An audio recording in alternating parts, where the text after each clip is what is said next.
in the world of regulation. So we'll be kind of quick on this, but this is, well, just saying another crypto exchange CEO criticizing regulators over their regulatory measures. And the main point of this article is,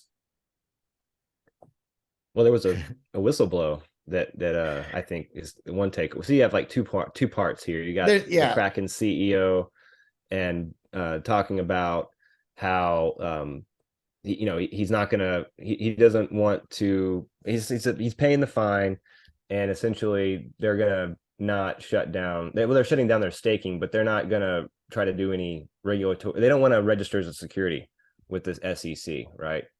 And but that's one thing. But the next part that was interesting was that the CEO of Custodia had was complaining and made a whistleblower to the SEC, exposing some fraud in a unnamed large crypto company. I think we can guess who that is. And her criticism is that they're focusing on Binance and Kraken and these kind of big but not fraudulent crypto banks or crypto companies, while ignoring the outright scams. And I think we don't get, she doesn't name it, but I believe FTX is probably who's being talked about as the scam.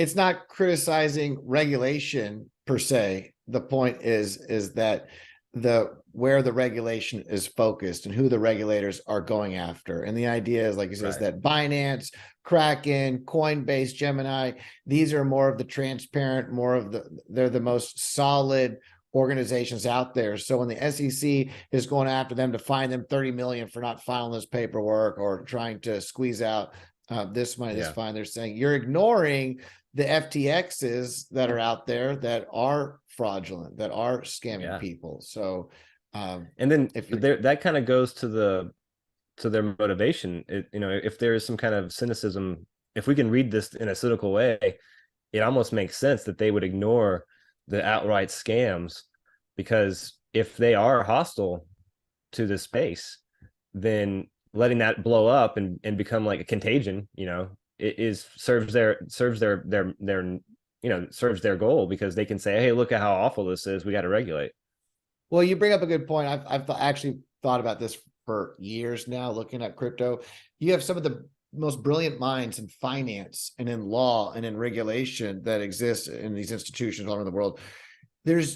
It's kind of absurd and silly to me that you would see BitConnects and other outright scams and frauds grow with such strength, being left alone purposely, almost to become these too big to succeed bubbles that are destined to pop. And when they pop, it's to say, oh my gosh, look at all of the damage that's being done by this industry. You need regulation over here. And meanwhile, you look over at Aave, and you look over at Curve, and you look over at Uniswap. You go look at blockchain development over several years, and while there are failures in some projects that don't work out and they get seen bugs in the code, the reality is that a lot of the industry, the technology is working very well and continues to work well. So even FTX, we've already done a video on that, but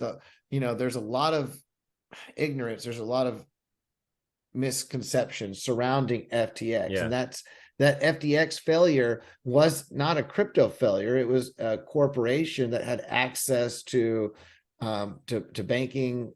Well, it was a story about leverage and what happens when you over leverage yourself, and then the markets turn and interest rates go up, liquidity dries up, and asset values fall, and your positions now become losers. And it's an old story. But it's a feature of mainstream market. This happens to companies and can happen to a company all the time. When a corporation fails, there's no one running around to scream unless there was fraud or outright, something. But even you have Enrons, you have Bernie Madoffs, you have these examples of whether it's fraud, or you have other industries that just can't survive when the downturn happens. And that failure of a company is not connected to crypto being risky or crypto being a problem. And that's the idea that FTX is in the same breath of needing crypto regulation is kind of silly, because it wasn't really a crypto failure or a crypto debacle in any way. It was purely just a company because I mean, if they had just bought Bitcoin and ETH and left it on a wallet, and then the prices fall, well, okay, just don't sell it at that time, right? You're good. Just wait, be patient, and just hold on for the next wave. But no, they had leveraged up all, they had taken collateral from depositors and made a bunch of bets and had a bunch of assets that they couldn't, that weren't going to be worth what they had on the books at all.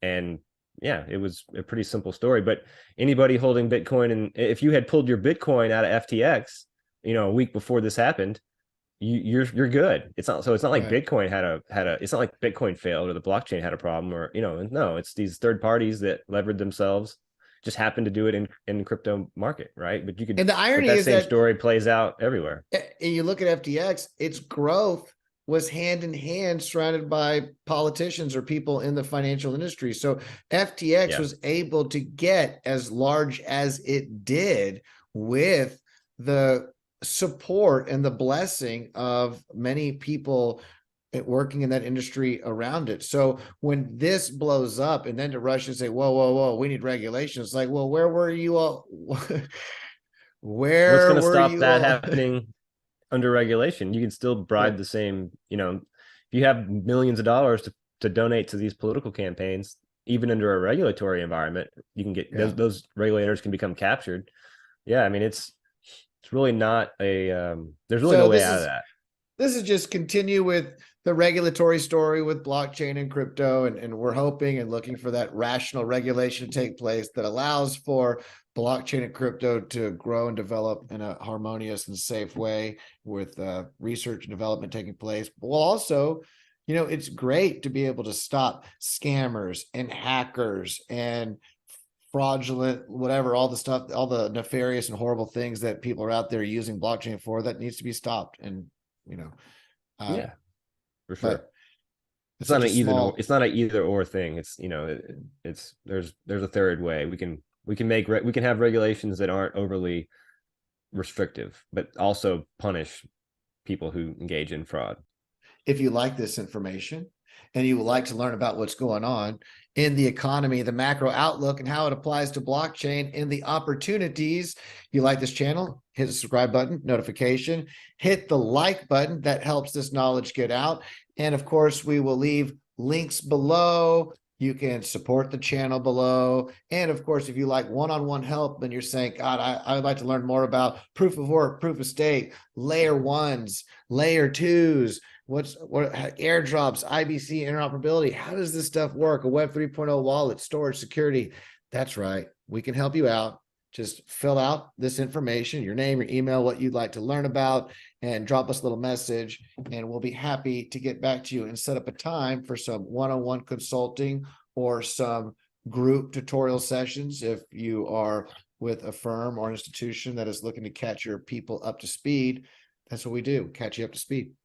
And I think that we've caught you up to speed on what's going on in the world today, right now. Have a beautiful day. Namaste. Until the next time. Thank you.